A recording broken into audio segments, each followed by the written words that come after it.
You will hear a phone conversation in which a woman talks to a public transport official about something she has lost. First, you have some time to look at questions 1 to 4.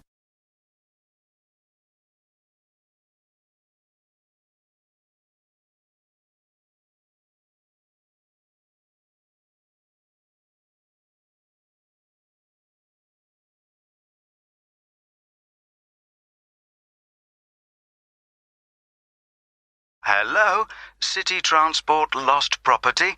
How can I help you? Oh, hello. Yes, I'm calling about a suitcase I lost yesterday. I don't suppose I'll get it back, but I thought I'd try. Well, some people do hand lost items in, so you might be lucky. Let's put the details into the computer. OK. Right, so let's start with a description of the suitcase. OK, well, it's small, and it's the type you can pull along on wheels. How about the colour? Yes, it's black, but not exactly plain black. It has some narrow stripes down it, sort of grey. Actually, no, they're white, now I think about it. OK, I'll just add that information. Now, were there any items inside it? Yes, I had a big bunch of keys in there. Luckily, my assistant manager has an identical set, so she's going out this morning to get some copies made. So, therefore, your office... That's right. My house keys were in my pocket, thank goodness. Anything else? There were a lot of documents, but they're saved on my laptop anyway, so they don't matter so much. But the thing I'm really worried about, I haven't even taken it out of the box yet, is a camera I just bought. That's really why I'm calling. I can't believe I've lost it already. I see. Well, let's hope we can find it for you. Was there anything else? I don't think so.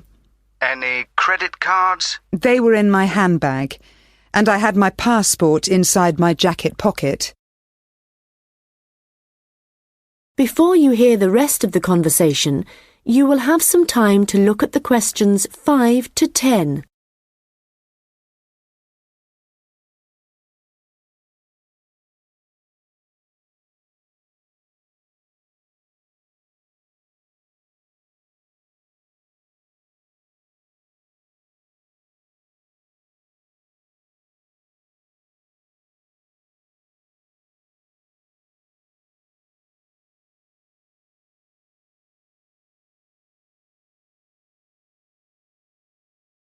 Now listen and answer questions 5 to 10.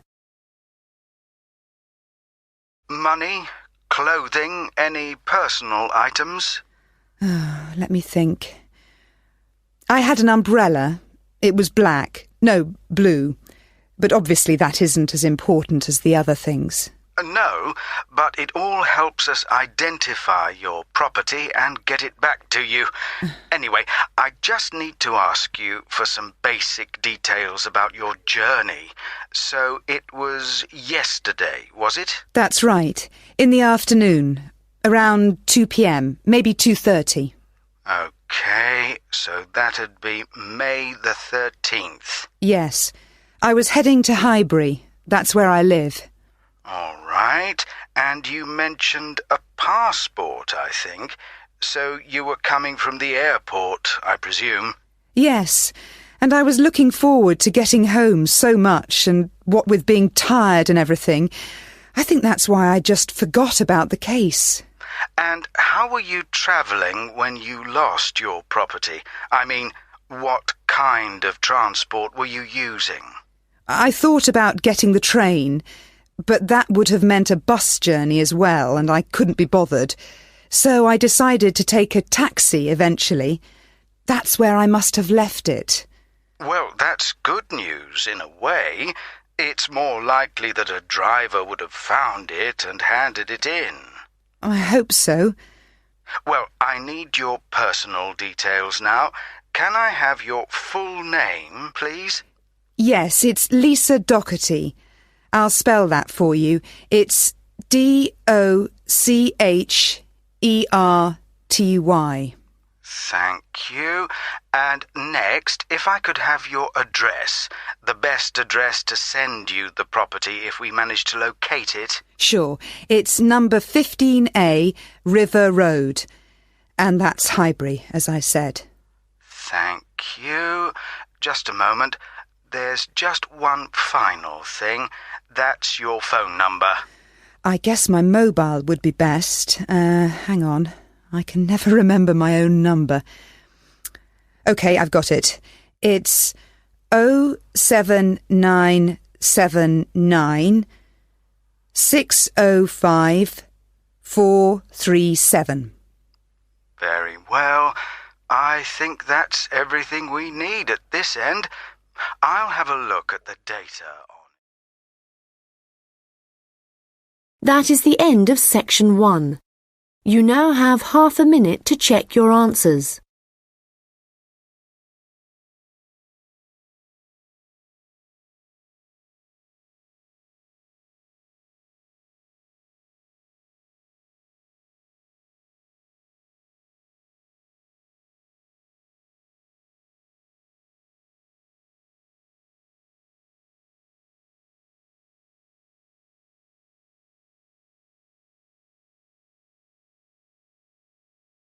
Now turn to section 2. Section 2. You will hear part of a talk given by a member of staff at a hospital. First, you have some time to look at questions 11 to 15.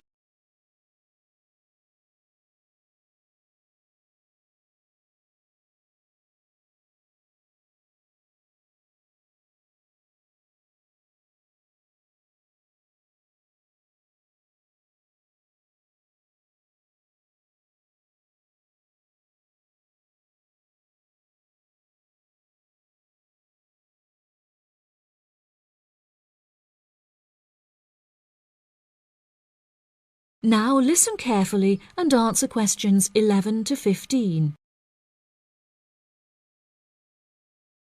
Hello, and welcome to the homepage for the Healthy Hearing Medical Clinic and Surgery, where we'd like to share a little more information about the services we provide and more. Our hospital is one of the leading specialised hospitals in the United Kingdom, attracting the very best healthcare professionals from around the globe. Not only are we a leading medical practice, but we are also the only hospital in the United Kingdom dedicated entirely to the treatment of and research into the curing of hearing loss. Our facilities and staff here are renowned across Europe, attracting thousands of patients a year. Our consultations can number anything up to 11,000 patients a year. However, we aim to treat around 5,000 patients a year so as to maintain and ensure the quality of our services. Our patients are guaranteed the highest standard of care, as well as the use of our first-class facilities. All patients requiring overnight treatment are provided with their own private room with ensuite facilities, as well as a state-of-the-art entertainment centre, which includes a flat-screen LCD television and PlayStation. Appointments with our healthcare professionals can be made at any time during the week, with female doctors available between 8 a.m. and 11 a.m. If you need to see a doctor outside of these times, please visit the Out of Hours page of our website for more information. Our doctors are all trained to an exceptionally high standard and practice a vast array of specialities. Mr. Roberts is a fully qualified ear and throat specialist. Mr. Edwards is a pediatric hearing specialist, while Mr. Green specializes in reversing hearing loss. For more details about our people, please visit the staff members page on our website. During a consultation, doctors will sometimes decide medication is required, for which patients should receive a prescription. There are several pharmacies within the city. However, we recommend that patients use the pharmacy housed within our healthcare facility. Our in-house pharmacy is well stocked at all times. Our products are competitively priced, and our pharmacists are on hand to help and advise from 8 a.m. until 10 p.m. from Monday to Saturday, and from 9 a.m. until 12 p.m. on Sundays. If you require any help outside of these hours, please see our out-of-hours page on the website. Since the Healthy Hearing Medical Clinic and Surgery also functions as a teaching hospital, we aim to provide our students with every opportunity to expose themselves to medicine in practice. Therefore, we would like to encourage our patients to give their consent for a medical student to attend their consultations. If our patients are not comfortable with this, there will be a form at reception where patients will be able to opt out. Before you hear the rest of the talk, you have some time to look at questions 16 to 20.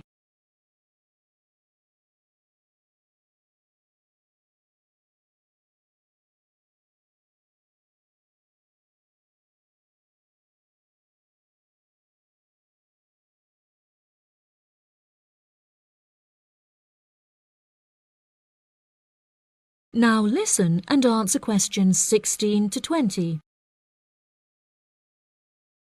Now, please look at the map I've given you of the Healthy Hearing Medical Clinic and Surgery. For those not familiar with our practice, reception can be found through the main door at the end of the corridor. If your consultation is booked with Mr. Green, you need to go through the main door and turn right by the nurse's desk, and his office is at the end of the corridor on your left-hand side.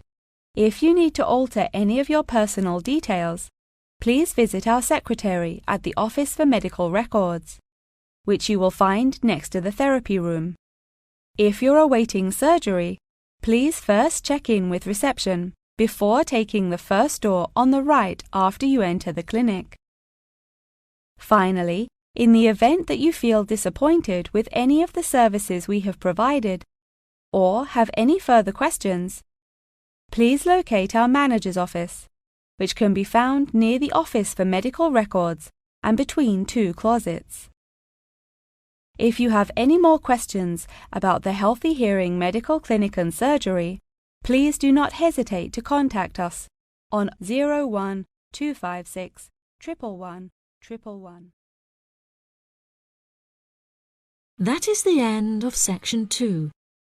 You now have half a minute to check your answers.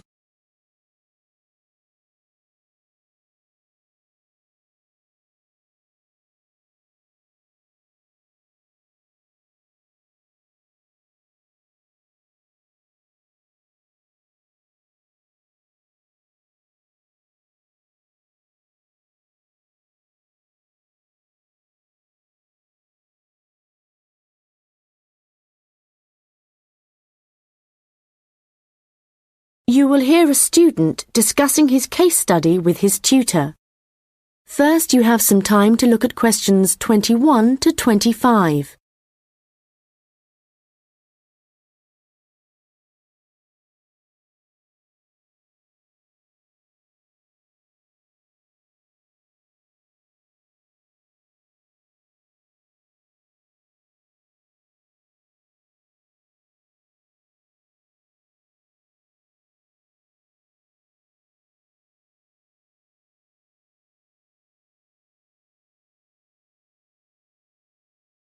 Well, James, I've had a look over your case study, and for a first draft, it looks promising. I have to be honest. When you told us we had to write about a furniture company, it didn't sound like the kind of thing that would interest me. But since then, I've changed my mind. Why's that?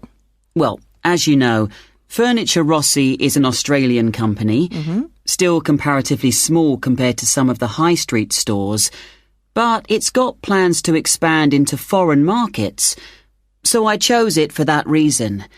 It's going through a transition. It's a family-run business aiming to build a global brand. All right, and you've made that clear in your writing. One thing, though, that I think you've overlooked is why Luca Rossi started a furniture company here in Australia in the first place. Well, he'd just got an arts degree, hadn't he?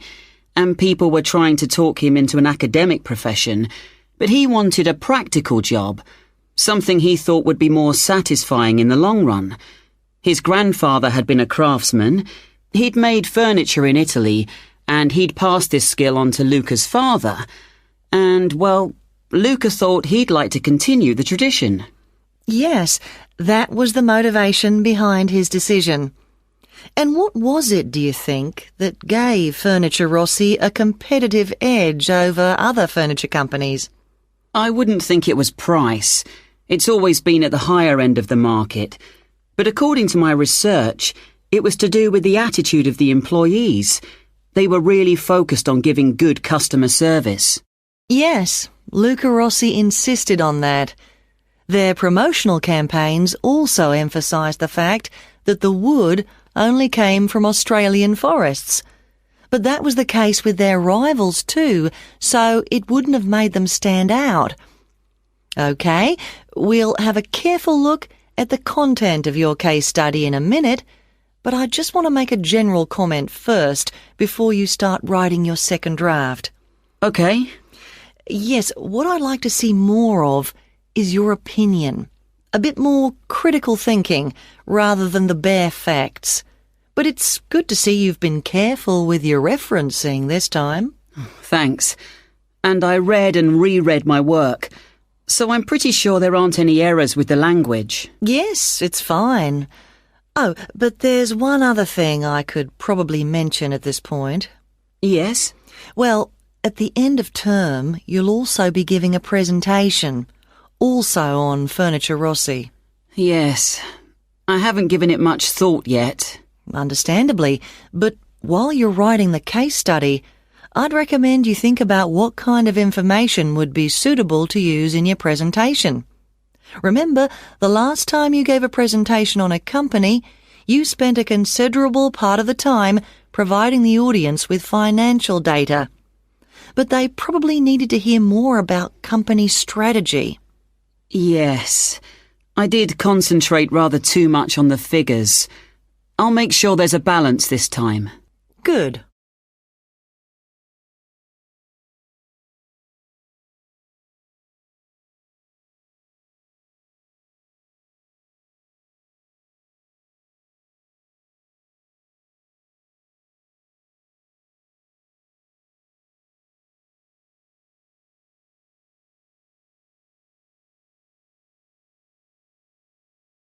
Now listen and answer questions 26 to 30. OK, so let's just think about the content of your case study, the history of Furniture Rossi. I see here in paragraph 4, you're talking about how Luca Rossi raised the capital for his new business venture. And then you're talking about the customer base growing much wider. But what was it that prompted this growth? Well, that was to do with the quality of the furniture products that the company was selling. People loved that it was all handmade and would last. And because demand from customers kept growing? Well, then Rossi needed to take on more craftsmen, so they could make sure the orders were ready on time. And then he also had to set up 2 new warehouses to make distribution quicker. Yes, and from there, the company really grew. But think what happened next. They started looking at ways to increase their profits and called in a consultant. And what he saw immediately was that the infrastructure was completely outdated. They were paying 3 full-time admin staff just for data entry. So he recommended they upgrade their software programs, and that, in turn, cut operational costs and just speeded everything up. I'm surprised they didn't get onto that earlier. But I suppose Luca Rossi was more interested in the design aspect, rather than the finance side of things. Yes, I imagine that's why he eventually turned the day-to-day running of the company over to his son. And in fact, it was the son, Marco, who persuaded his father to move on from traditional television advertising and go online instead. I guess that's the best way to reach people. It can be, but initially customers actually complained. Why? Well, some users found it hard to navigate their way around the website, so they were getting frustrated and giving up. So then the company called in a professional to improve it. Oh, I see. He must have done a good job. They've had a continuous 3-year rise in revenue, so things must be going well. Indeed. And what of the future? Well, I probably need to talk about this a bit more in the concluding paragraphs, don't I? Consumers are already aware of the quality of the furniture, that's for sure. But I think the company is aiming to publicise their values. The fact that they have respect for beauty, durability and functionality and the environment. A lot of companies are already... That is the end of section 3. You now have half a minute to check your answers.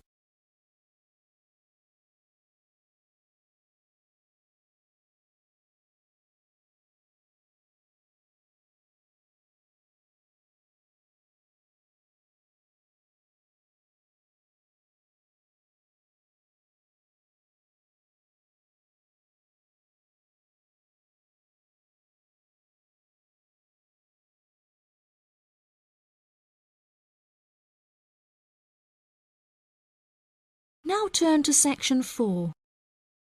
Section 4. You will hear a talk on the history of football in Great Britain in the 19th century. First, you have some time to look at questions 31 to 40.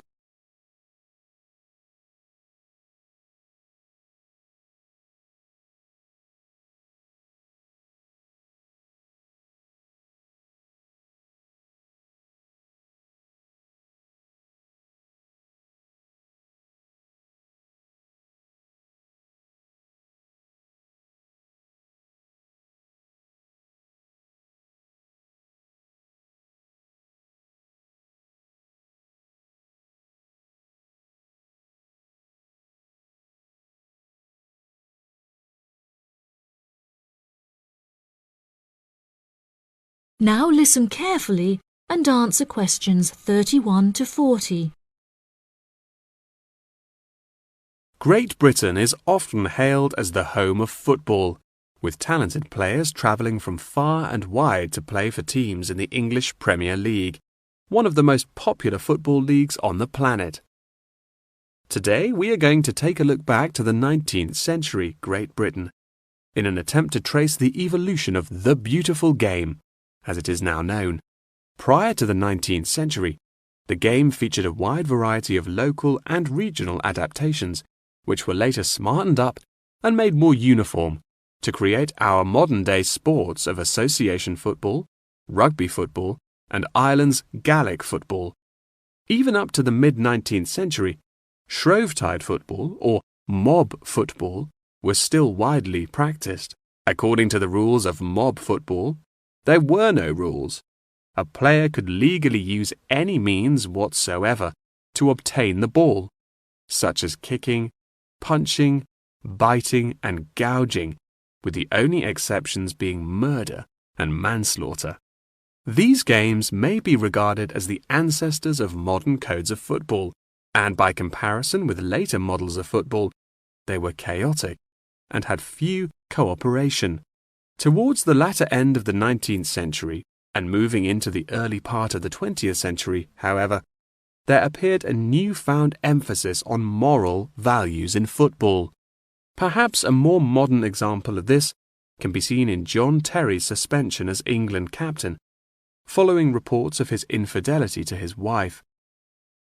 Furthermore, as mob football died away, there grew a greater concern for players' health and general well-being, with many clubs affording their top players access to frequent medical checkups and treatment.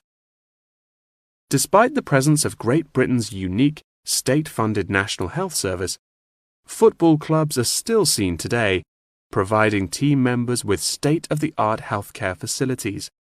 with the top clubs even housing their own specialist doctors and physicians.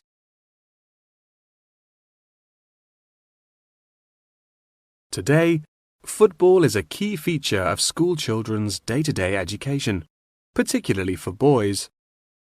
With the help of football associations, all schools in the UK are boasting their own football teams. This mainly comes as a result of pressure put on schools and the government by concerned parents, who felt that football education taught their children valuable lessons and indeed vital life skills, such as teamwork and a drive to succeed. Nowadays, many of the UK's top football clubs provide training facilities and outreach programs in an attempt to educate the nation's aspiring youths. As I previously mentioned, it was only during the 19th century that football in its uniform concept truly began to emerge, with footballers previously playing according to their own versions of the rules. However, it was not until the early 20th century that different players actually began to play according to these standardized rules. Prior to the 19th century, football was played by all the major English public schools, including the likes of Eton College, Winchester College, and Harrow. In 1848, there was a meeting at Cambridge University in an attempt to lay down the laws of football. Present at the meeting were representatives of each of these major public schools, whom each brought a copy of the rules enforced by their own individual school's rules of football. The result of the meeting was what is now known as the Cambridge Rules, thereby uniting the rules from across the country into one simple document. However, the Cambridge Rules were not liked by all, and a new set of rules, Thring's Rules, compounded in the book The Simplest Game, became commonplace among dissenters. Across the country, improvements in infrastructure and public transport had a knock-on effect of dramatically increasing attendance to football games. Football quickly became a social event where spectators would meet friends, drink tea, and chat about the good old days. As football became more and more popular, it was decided that more money should be invested in maintaining the quality of pitches, amongst other things, and there was even talk of installing seating for spectators. However, the question of who was to foot the bill quickly became a divisive issue, with many believing that the government should fund football's development as a national sport. But in the end, the onus fell upon Britain's local and regional football clubs for the funding and development of the Football Association. They became responsible for the upkeep of football grounds, began to pay their best players a small salary, and organised competitions against other local and regional teams. And there began England's Football Association, or the FA, as we know it in its current form, the governing body of football in England. As the FA continued to grow and accumulate greater wealth, it was able to attract more and more talented young men from across the country, before finally accepting professional talent in the early 20th century. Today, football is played at a professional level all over the world. Millions of people regularly go to football stadiums to follow their favourite teams, while billions more watch the game on television or on the internet.